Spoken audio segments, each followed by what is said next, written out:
atas seluruh binatang-binatang yang merawat di bumi kita berdoa. Bapa di surga, pimpin kami sesaat kami belajar bersama-sama kebenaran firman-Mu. Tuhan pimpin supaya kami bisa memahami dan mengerti firman-Mu ini dengan baik. Terima kasih Tuhan, di dalam nama Tuhan Yesus kami berdoa. Amin.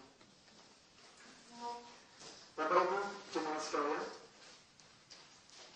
kata segambar dan serupa dengan Allah, ini apa maksudnya? Pada beberapa hari ini saya dapat telepon dari kawan-kawan di Jakarta. Pak Firman, anaknya sudah lahiran ya? Kecil, ya. Anaknya sudah lahiran. Ujiannya langsung telepon. Mirip siapa? Terus dia tanya lagi, kulitnya, maksudnya kulitnya mirip siapa? Terus terang kalau ujian kulitnya sebenarnya. Kulitnya mirip siapa? Ya kulitnya ya masa mirip ya saya sampai saya digabung ya itulah miripnya. Kulitnya mirip siapa? Ditelepon lagi, kulitnya mirip siapa? Kalau saya dari Papua, kulitnya mirip siapa? Kulitnya mirip siapa? Bapak Ibu jemaat sekalian, kita diciptakan segambar dan serupa dengan Allah. Artinya kulitnya mirip siapa? Kita ini mirip Allah sebenarnya. Diciptakan mirip Allah. Kita ini beda dengan binatang, beda dengan tumbuh-tumbuhan. Kita ini mirip Allah. Manusia itu makhluk yang mirip Allah. Makanya dikatakan segambar dan serupa dengan Allah. Luar biasa. Bahkan sebelum manusia jatuh dalam dosa, Tuhan menciptakan segala sesuatu. Itu yang memanage itu siapa? Manusia sebenarnya. Yang disuruh memanage semua bumi ini adalah manusia. Bagaimana Allah, baiklah kita menjadikan manusia menurut gambar dan rupa Allah. Gambar dan rupa kita. Supaya mereka berkuasa atas ikan-ikan di laut dan burung-burung di udara, dan atas ternak dan atas seluruh bumi, dan atas segala binatang melata yang merawat di bumi. Bayangkan, kita diciptakan begitu rupa. Ini yang menjadi renungan bersama kita. Judulnya adalah segambar dan serupa dengan Allah. Bapak Ibu jemaat sekalian, jadi sebenarnya kita ini mirip Allah diciptakan. Sama seperti anak saya mirip siapa? Ya mirip orang tuanya. Masa mirip orang lain? Enggak mungkin. Sama, manusia diciptakan segambar dan serupa dengan Allah. Bukan hanya segambar, bukan hanya serupa, tapi segambar dan serupa. Artinya kita ini sudah mirip dengan Allah sebenarnya. Yaitu punya apa? Punya pikiran. Binatang tidak punya. Batu tidak punya pikiran. Tumbuh-tumbuhan tidak punya pikiran. Anjing Pak Firman, anjing itu punya pikiran. Siapa bilang anjing punya pikiran? Anjing itu kebiasaan atau insting. Lumba-lumba. 2 tambah 2 berapa? 2 tambah 2 berapa? Tung, tung, tung, tung. 4 katanya. Padahal itu pertanyaan sudah diatur. Jadi lumba-lumba kalau disuruh yang pertama pasti tungtungnya 4 kali. Kalau saya suruh tanya 5 tambah 5 berapa? Dia akan jawab tung, tung, tung, tung. 4. Pasti. Coba kalau nggak percaya. Pak, saya tanya boleh nggak? Coba waktu pertemuan lumba-lumba itu. Kalau dia tanya pasti tepat. 2 tambah 2 berapa lumba-lumba? Dia jawab tung, tung, tung, tung. Coba saya tanya, boleh nggak? Kalau saya tanya kan bukan 2 tambah 2 atau 3 tambah 1 atau 1 tambah 3 atau 2 kali 2. Saya nggak tanya begitu, Pak. Saya tanya 3 tambah 3 berapa lumba-lumba? Jawabannya pasti tung, tung, tung, tung. 4. Itu artinya bukan punya pikiran. Itu kebiasaan atau insting. Sama dengan anjing. Anjing itu, saya ada satu kejadian tidak menyenangkan. Suatu ketika saya dikasih tugas oleh Brother Jeff untuk memainkan anjingnya namanya Bella. Bella dok dia nyebutnya. Anjing itu harus dimainin, kita suruh lempar sesuatu, bola, dia akan ambil. Laskar salah lagi. ketika ada satu anjing yang besar, hitam besar itu yang itu buntutnya dipotong itu, mukanya pokoknya mengerikan. Sekali gigi, ini saya pasti. Lepas saya kesini pasti. Waktu itu dia kejar saya dari jauh. Dari jauh kejar saya. Pemiliknya itu sampai kaget. Pemiliknya bilang itu, jangan. Kata si pemiliknya itu sama si anjing itu. Anjing itu cuma diam aja. Dia di depan saya itu, muka saya begitu sama anjing itu. Kalau saya lari, pasti digigit sama dia, sama si anjing. Kuping itu anjing, waduh luar biasa. Tapi terus pemiliknya menjelaskan, maaf, dia pikir kamu musuhnya dia. Musuhnya si Bella ini. Dia pikir kamu sedang maling dia, karena pemiliknya beda. Yang dia beda. Biasanya sih buat bercetak, kotak-kotak itu, sekarang kita mau di mana ya orang? Wah, dari kode itu aku. Dia jelasin begitu. Dia pikir kamu itu mau menjahil dia. Berarti si anjing ini bukan punya pikiran, tetapi dia punya insting. Biasanya begitu ya. Biasanya yang mainin si kotak, terus saya cium-cium jantungnya dia, terus saya pergi. Begitu, biasanya begitu. Nah ini kok yang megang musuh itu bukan yang kotak itu, tapi orang lain. Dia kejar saya. Dia bilang, kamu gagal. Ibaratnya begitu. Ibaratnya sama si Bella itu. Si Bella itu, oh gak apa-apa. Udah ada pergi anjingnya. Bentuknya gini. Kalau saya gak apa-apa, dia marah sama saya dulu. Jadi anjing tidak punya pikiran. Siapa kira anjing punya pikiran? Maka anjing binatang tidak segambar dan serupa dengan Allah. Tidak segambar dan serupa dengan Allah. Mereka tidak punya perasaan. Manusia punya perasaan. Maka setelah manusia jatuh dalam dosa, hatinya seperti binatang, tidak punya perasaan. Itu ada. Kan begitu. Manusia itu punya perasaan. Ada rasa. Bahkan ada istilahnya sejahat-jahatnya manusia, katanya. Sejahat-jahatnya manusia tidak akan membuang anaknya sendiri. Itu peribahasa. Kadang-kadang begitu. Jadi itu perasaannya. Jadi manusia punya pikiran yang punya perasaan dan punya perilaku atau kehendak atau perilaku. Nah, inilah karakter yang dimiliki Allah. Jadi manusia diciptakan demikian dan diciptakan di bumi untuk seperti itu, untuk menguasai segala sesuatu yang ada di bumi. Bapak Ibu jemaat sekalian, yang jadi masalah adalah pada saat manusia berada dalam dosa. Jadi pada saat manusia diciptakan dalam posisi yang begitu bagus. Manusia diciptakan dalam posisi yang bagus, dalam posisi yang kudus.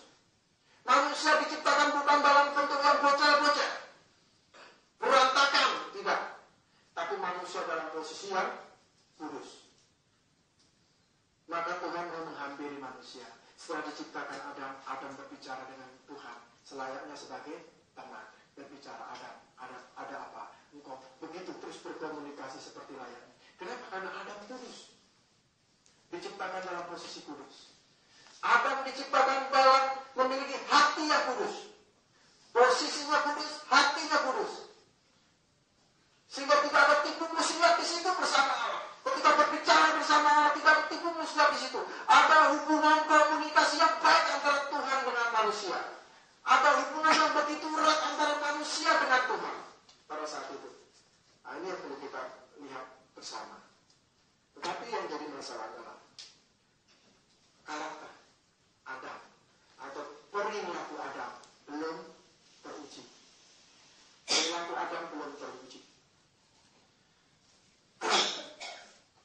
Ini yang menjadi masalah. Jadi Adam diciptakan dalam posisi kudus, hati yang kudus, dan perilaku atau karakter yang belum teruji. Nah, disinilah yang akan kita bahas bersama ketika manusia memiliki karakter yang sudah hancur ketika jatuh dalam dosa. Ketika posisinya sudah hancur dalam dosa. Mari coba kita lihat dulu lebih jauh. Ini Kejadian pasal 3. Ini saya melihat proses awal detik-detik terjadinya dosa. Detik-detik dosa ini masuk ke dalam manusia. Saya akan coba lihat yang pertama, pasal 3 ayat yang pertama. Adapun ular ialah yang paling cerdik dari segala binatang di darat dan dijadikan oleh Tuhan Allah. Ular itu berkata kepada perempuan itu, tentulah Allah berfirman, semua pohon dalam taman ini jangan kamu makan buahnya. Jangan kamu makan buahnya, bukan?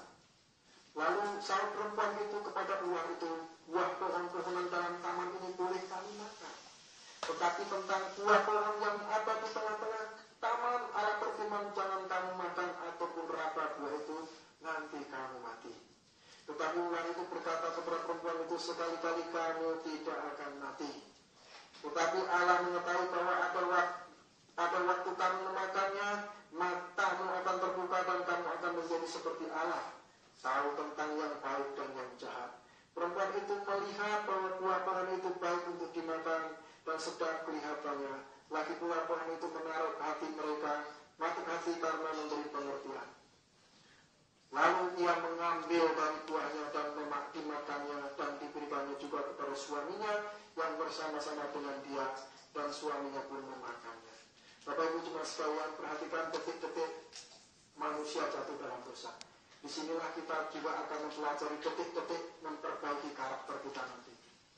Kita harus perhatikan dulu detik-detik manusia jatuh dalam dosa, sehingga kita bisa memperbaiki detik-detik dalam per-detik untuk memperbaiki kelakuan kita, karakter kita. Itu yang penting.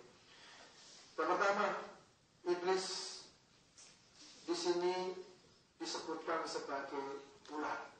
Si ular. Ular di sini bukan sembarang ular. Ular di sini disebutkan oleh para kalangan teologi ini bahkan punya kaki dan lain sebagainya. Ular ini disebutkan di dalam Yesaya pasal 14 ayat 29, ini bisa terbang. Ini si naga terbang katanya. Si ular tua, si naga terbang.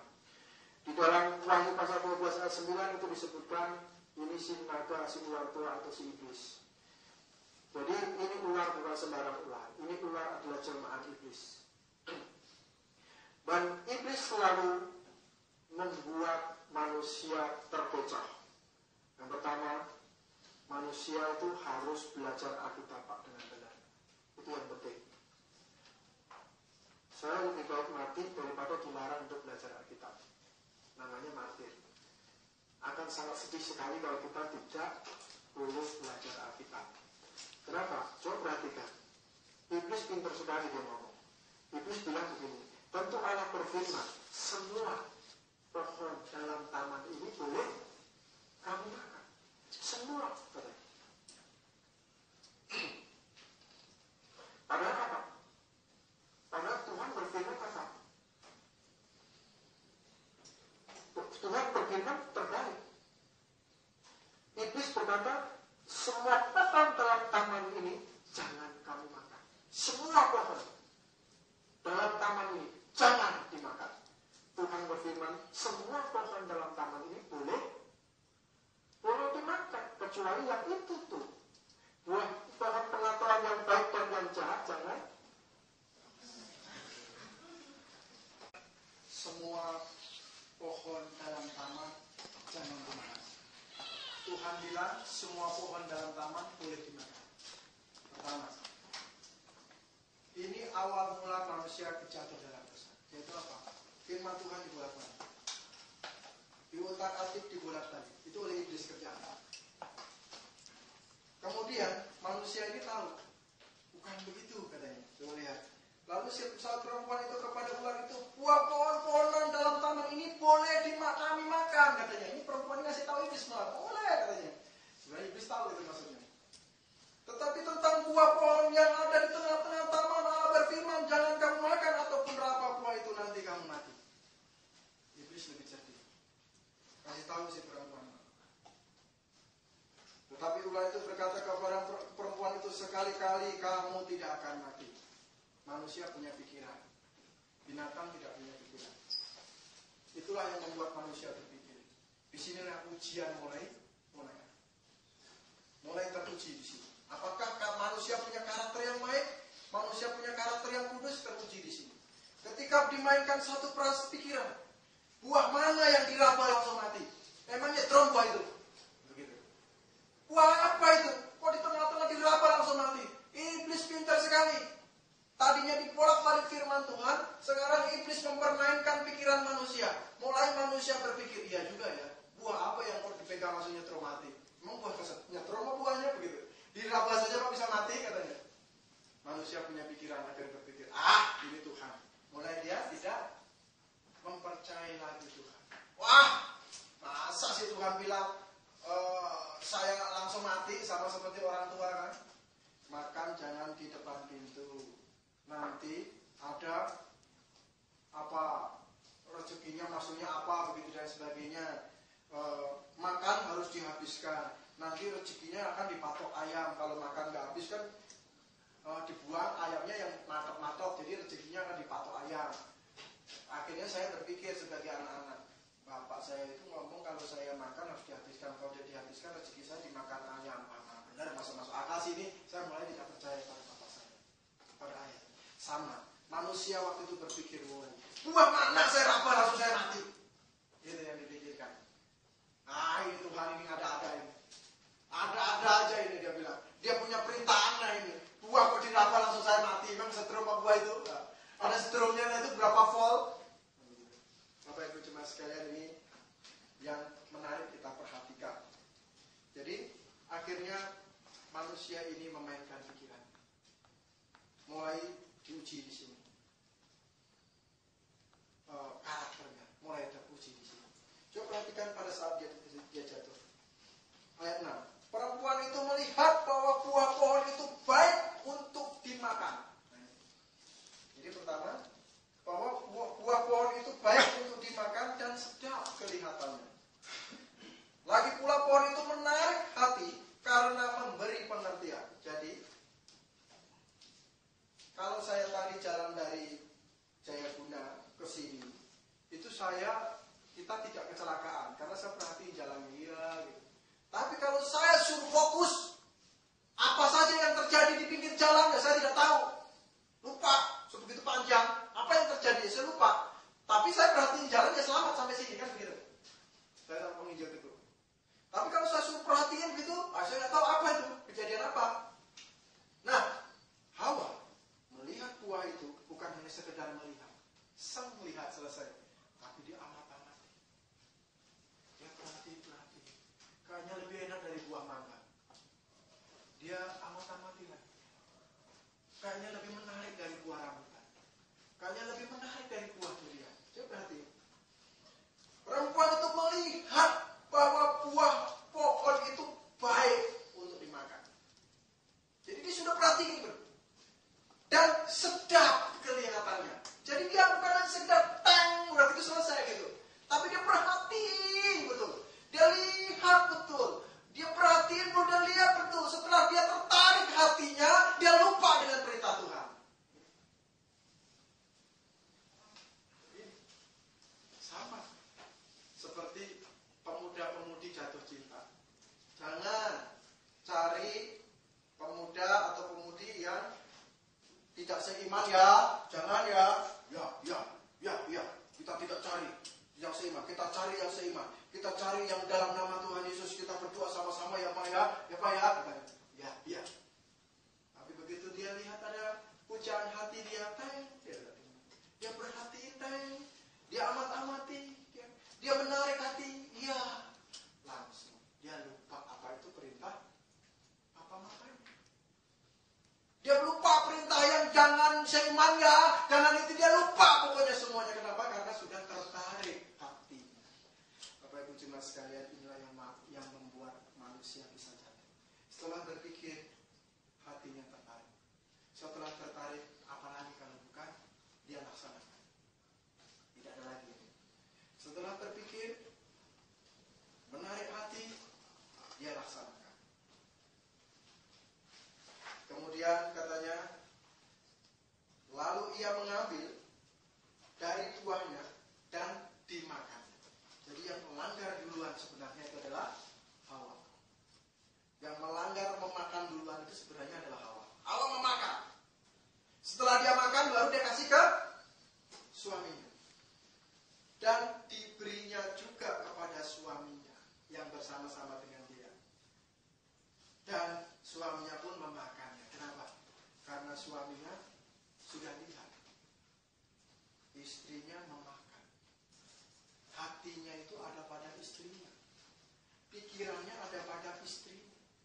apa yang dia lakukan untuk istrinya. Istrinya sudah memakan. Apa yang dilakukan oleh suami yang mengasihi istrinya? Dia tidak mau ambil resiko apapun. Kalau istri saya dihukum oleh Tuhan, maka saya pun juga harus menanggung resiko yang sama. Adam tidak perlu pikir panjang untuk memikirkan ini. Ya, Adam tidak berkata, ya kenapa kamu makan istriku? Tidak ada begitu. Dia langsung ambil dan dia makan. Sebenarnya bukan tertarik untuk makanannya, tetapi karena melihat istrinya sudah makan, maka dia juga harus memakan. Dan ini adalah perasaan hati, urusan hati, dan urusan pikiran manusia. Bapak Ibu jemaat sekalian, inilah yang akhirnya merusak gambar Allah, merusak karakter Allah, sehingga pisah antara manusia dengan Allah. Ini yang jadi masalah. Sehingga manusia tidak bisa lagi menghampiri Allah. Dan ketika mau pergi ke ke Taman Eden, dijaga oleh keruk yang menyala-nyala. Jadi tidak bisa lagi menyeberang. Tidak ada lagi komunikasi antara manusia dengan Allah. Tidak lagi bisa enak dulu. Adam bisa berkata, hei di mana engkau Adam? Tidak bisa lagi Allah memanggil dengan gampang seperti itu. Karena sudah terpisah. Karena terbukti posisi kudus, hati kudus, tapi karakternya terbukti akhirnya setelah jatuh dalam dosa. Terbukti memiliki karakter yang tidak baik setelah ada cobaan dari iblis. Nah, Bapak Ibu jemaat sekalian, di sini akhirnya rusak gambar Allah. Rusak karakter itu, rupa Allah. Oleh sebab itu datang Yesus Kristus, disiapkan oleh Tuhan, disiapkan oleh Allah, Yesus Kristus untuk memperbaiki gambar Allah itu, untuk memperbaiki karakter itu, untuk memperbaiki rupa itu sebenarnya, yaitu melalui Yesus, untuk mempersatukan kembali, yaitu melalui Yesus sebagai juru selamat. Supaya apa? Supaya tidak jauh lagi antara manusia dengan Allah.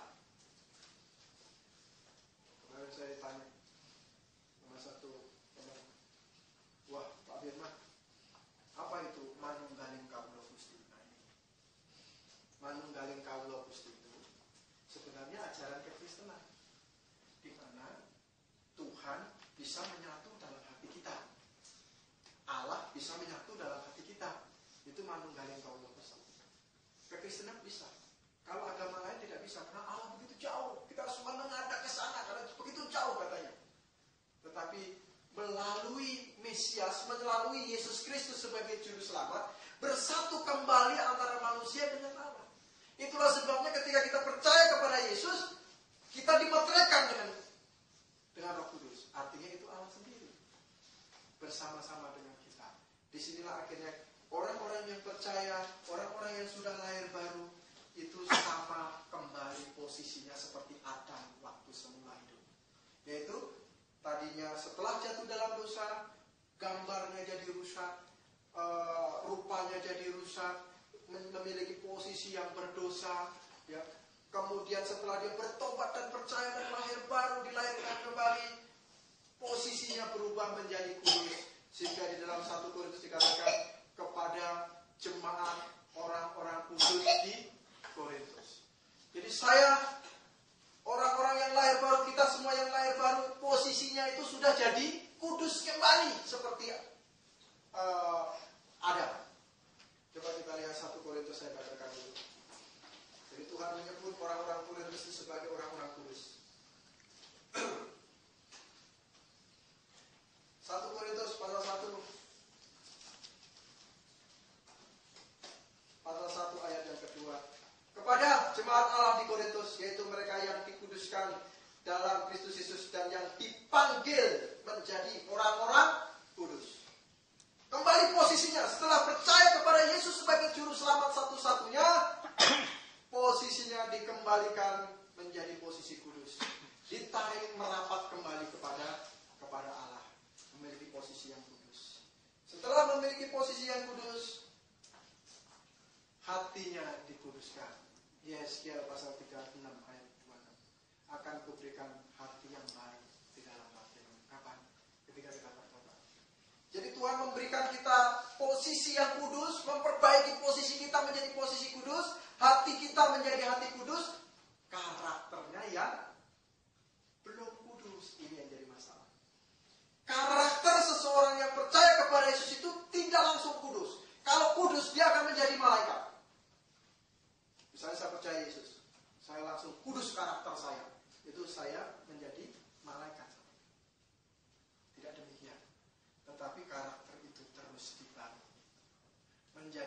serupa dengan Kristus.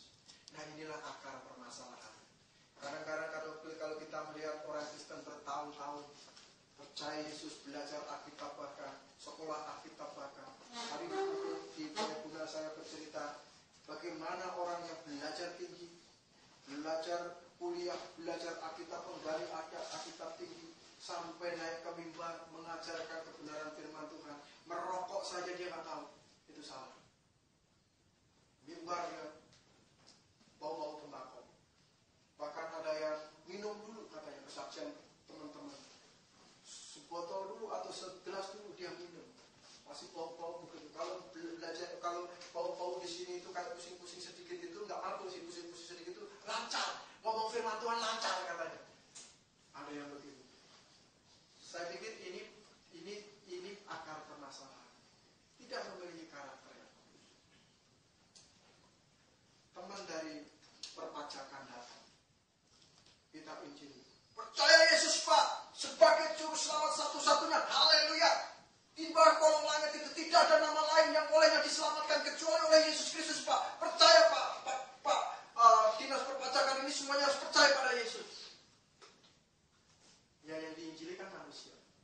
Kalau dia tanya, ya tapi Bapak sudah bayar pajak nih. Digituin bagaimana? Bapak kan pendeta, sudah bayar pajak nih. Penghasilannya 2 juta setengah ke atas ya. Sudah bayar pajak belum bisa. Mau ngomong apa sih?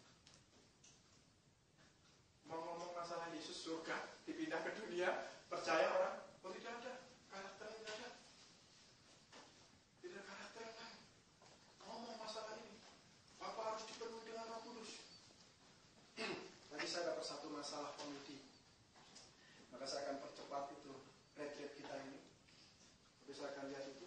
Pemudi ini sampai dia ngoceh-ngoceh. Wah, gereja apa itu? Pak Firman ngajarin gereja apa itu? Apa tadi katanya ngomong dia? Masa gereja itu perempuan tidak boleh jadi gembala sih? Perempuan tidak boleh jadi gembala? Gereja apa itu? Perempuan tidak, padahal ini perempuan ini sedang berpacaran dengan orang muslim. Datanglah hamba Tuhan itu, beberapa pendeta di Jayapura itu menasihati dia, Pak Firman itu sesat itu ajarannya, salah itu ajarannya. Anak semuda itu kelimpungan langsung saya datang. Saya bilang, kalau yang bicara itu malaikat, kamu boleh percaya, pasti dia tidak salah. Kamu perhatikan pertama-tama di karakternya dulu, baik atau tidak. Karakter itu membuktikan dia itu sungguh-sungguh tulus atau tidak. Setelah itu dia akan bicara firman Tuhan, mengajari dengan benar. Kalau di karakternya baik, dia akan menegur dengan baik. Maksudnya bukan mau keuntungan saya. Kalau saya tegur kamu, mengajari kamu yang benar, itu maksudnya bukan supaya kamu setor duit sama saya. Itu saya salah namanya, karakter saya jelek. Tapi kalau saya tegur kamu, saya tidak ada pamrih apa-apa, tidak ada untung apa-apa supaya kamu lurus sesuai dengan firman Tuhan. Sekalipun saya rugi, itu saya benar apa salah? Coba, saya benar apa salah? Kalau saya didik kamu dengan benar, misalnya perempuan tidak boleh berkhotbah, kamu tersinggung misalnya, salah gitu. Perempuan itu mau diapain katanya di sini? Ya jelas karena tidak ada minat untuk main musik, tidak ada minat untuk itu. Padahal perempuan bisa melayani itu. Jadi dia merasa kurang peran, karena peran yang dia pikir adalah khotbah. Nah, saya pikir, coba saya benar atau salah? Kalau saya orang tidak baik, saya nggak akan ngajari ini supaya kamu jangan tersinggung, semua orang jangan tersinggung, semua naik ke mimbar aja nggak apa-apa. Kan begitu. Saya enak, jemaat banyak kan begitu. Tapi apakah saya baik di mata kamu? Tidak, saya tidak baik kalau begitu. Saya ada ambil untung berarti di situ. Saya ada sesuatu di balik itu. Entah supaya jemaat saya banyak, entah supaya persekutuannya masuk banyak atau dan sebagainya, itu masuk begitu. Tapi kalau saya ajarin dengan setulus-tulusnya, sebenar-benarnya, tinggal kita berpikir mau benar apa. Coba teliti apakah saya baik atau tidak menurut kamu. Paling begitu cara meneliti. Bapak Ibu juga sekalian, rupanya karakter ini begitu penting. menjadi sultan. Kenapa?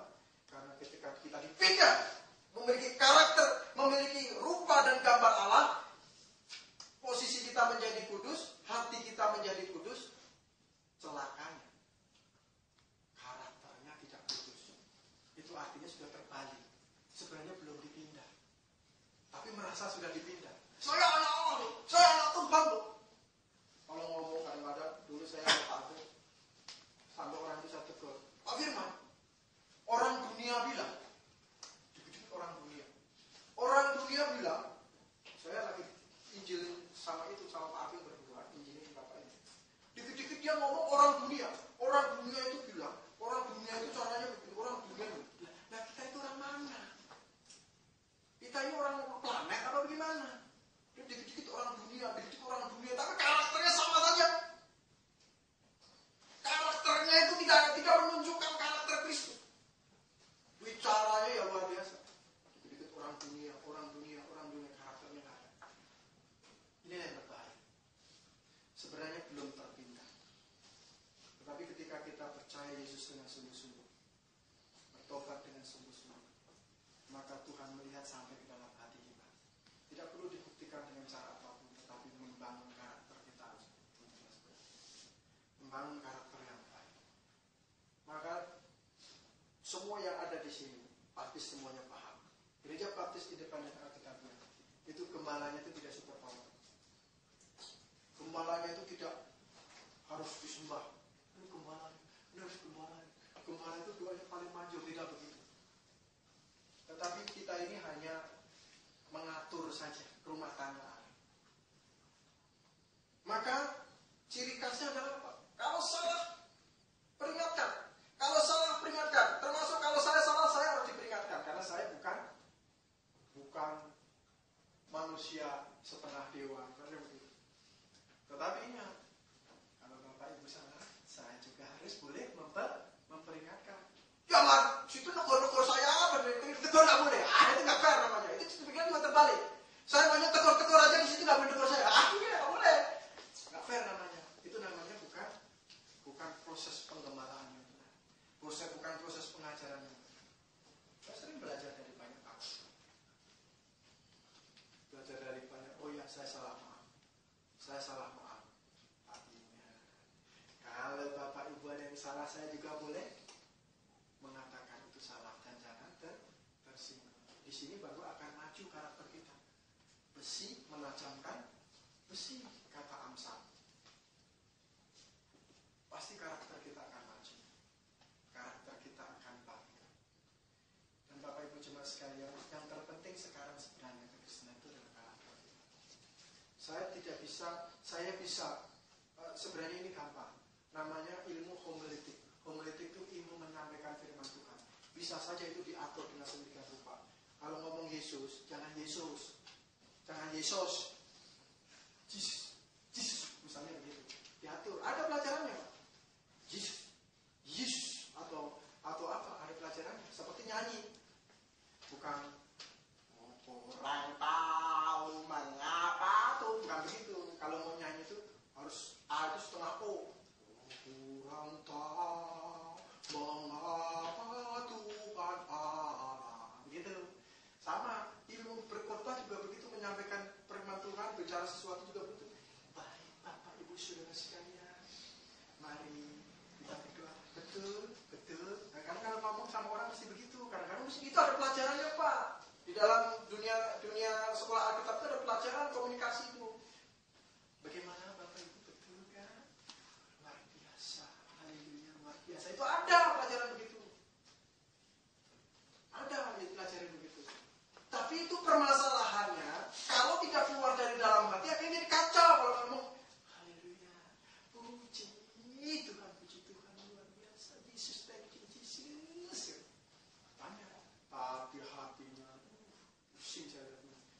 Ampun kalau ngomong. Rasanya mulutnya itu mau kayak ada copek gitu, diulek-ulek kayak cabai begitu. Rasanya. Kesel juga kadang-kadang. Kenapa? Nanti dia ketemu sama orang-orang yang mengerti kekristenan, tetapi menjelek-jelekan kekristenan, baru dia tahu rasa. Banyak orang begitu. Banyak orang ingin menjatuhkan kekristenan. Ini yang jadi masalah. Tetapi kalau kita berbuat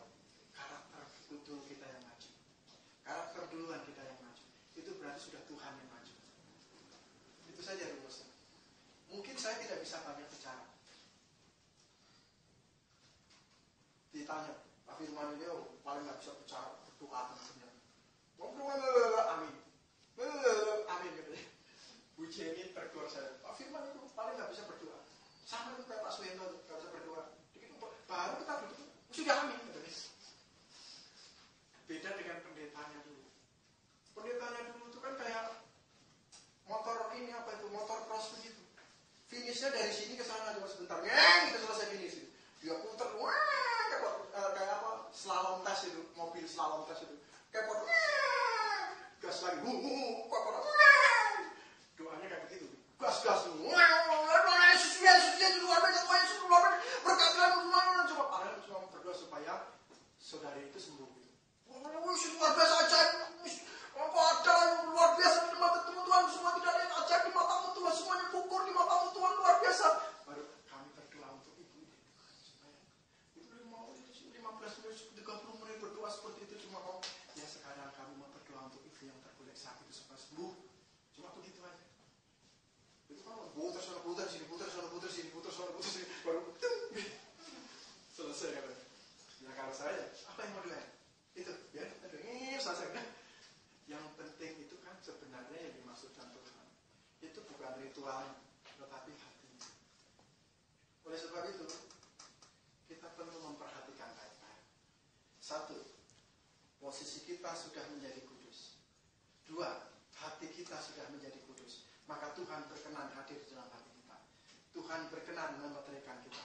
Tuhan berkenan hidup di dalam hati kita. Yang ketiga, karakter kita belum kudus. Kalau sudah kudus jadi malaikat.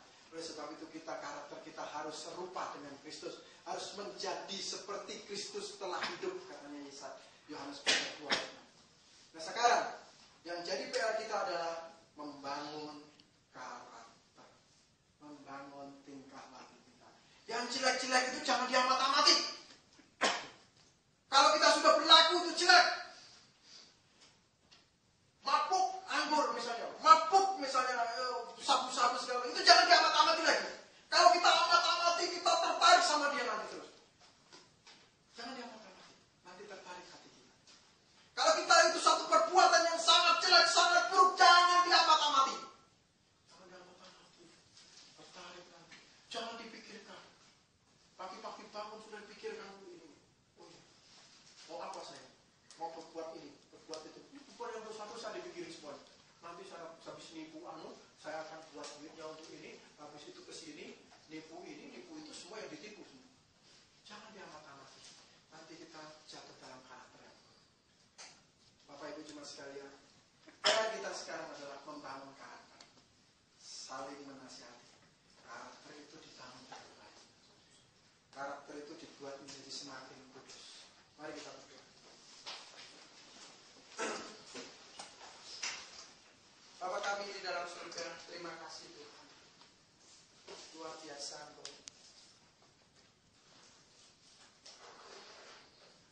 menyampaikan firman-Mu di tengah-tengah kami, di tengah keterbatasan kami.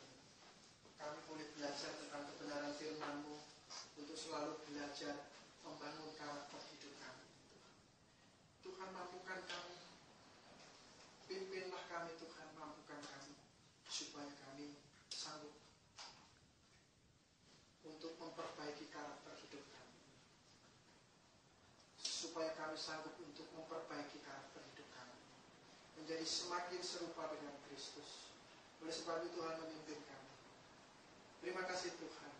Di dalam nama Tuhan Yesus Kristus kami. Amin.